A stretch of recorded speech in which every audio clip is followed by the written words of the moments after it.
Most of what we work on is self-sufficiency, moving people towards self-sufficiency.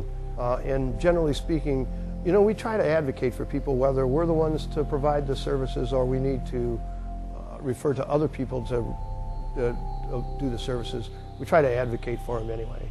And so when the person comes in the door and we don't have a program that they don't think we can attach to, generally that's where I try and get involved and see if there's things we can do. So much of what happens to people that are down on their luck is a case where, like a person has a shut-off notice. This is something that the Crossroads helped us with.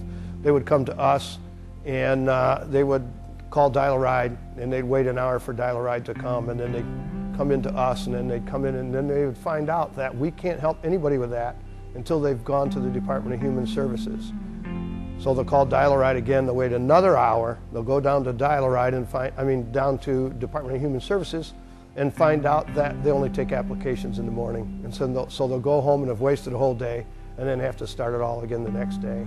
And oftentimes, if there's somebody advocating, calling down there and saying, hey, set an appointment for this person, you know, they've spent a day, that's really meaningful. Oh, I think the economy in Michigan is in really tough shape, and the people at the bottom of the economy are struggling the most. Shut-off notices are real bad this year. We helped 42 people this year. Of those 42, only 9 haven't worked. And there's this assumption that these people aren't working. It's not the case. They're working and falling behind. And of the 42 people we saw this time, only 6 did we see last year. And so this is a new group of people that are running into trouble. We're in a situation too where we have certain guidelines. You know, Crossroads partners with us, and I just want to take the opportunity for the community and Community Action Agency to take and thank the commitment of Crossroads Church and the money they gave us for shut-off notices. You know, there's a lot of people that are thrown into crisis that don't fit these public dollars. I can give you an example of the Lighthouse Inn, you know, which is a shelter that's closing. So it displaced a mom and her 2 kids, and LEAC, Lenawee Emergency and Affordable Housing, found her a house, but because the gas bill that was in the name of an abusive spouse hadn't been satisfied, they couldn't move in. They couldn't get their gas turned on. And there's no public funding that could help them. And because of Community Action Agency, that family's living in a nice new apartment because we were able to solve that past bill. That's a good example of some of the things we're seeing. Water. We had a family that did everything they could. They know how important the gas and electric was. They didn't want to get shut off in the winter, so they made sure to pay those. But in lieu of that, they couldn't pay their water bill. We have no public funding for water.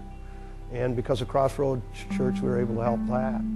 Another person has a shut-off notice with water, and we wouldn't even talk to them. We would have just said, we can't help, we don't have any money. But because we had the Crossroads money, we came in, we find out they had a $1,200 water bill. They had a broken pipe in the basement that leaked and they never knew it. And when they got their bill, it was $1,200.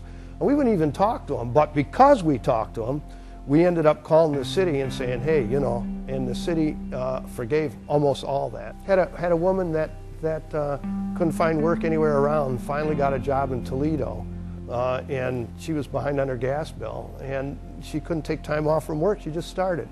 And Department of Human Services won't stay open after 5 o'clock. Crossroads Church paid her heat bill so that they were able to stay in there. It's huge. It's huge. You know, it's a question of being able to survive, or, I mean, once the heat is shut off in weather like this, you're homeless. For all practical purposes, you couldn't stay there. You have to look for something else. Quite often, the only alternative is the Share the Warmth program, where, you know, you get a cot, you know, over at Salvation Army, and you can stay overnight, and they'll give you a breakfast at Daily Bread in the morning, and then you're on the road. I don't know. What do? You go to the library for heat. And if it's kids involved, if you go to Department of Human Services to try and get help there, you could be jeopardizing a situation where your kids would be taken away because you're not providing for them anymore. Those are the kind of things that are happening, that we're seeing. People, not people that don't want to work, not people that have been in the lifelong crisis situations, but people that have worked hard being put into crisis situations by layoffs and things that are going on. Regular people think about poverty, and when you hear 100% of poverty, you think that if you're above 100% of poverty, then you're able to live. That's not the truth.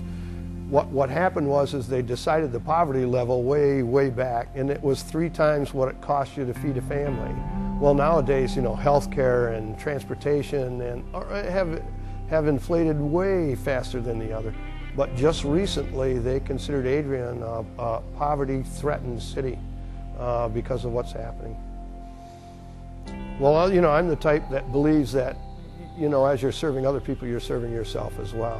And I think that serving people with dignity is where it's at. And so I think it's very, very important.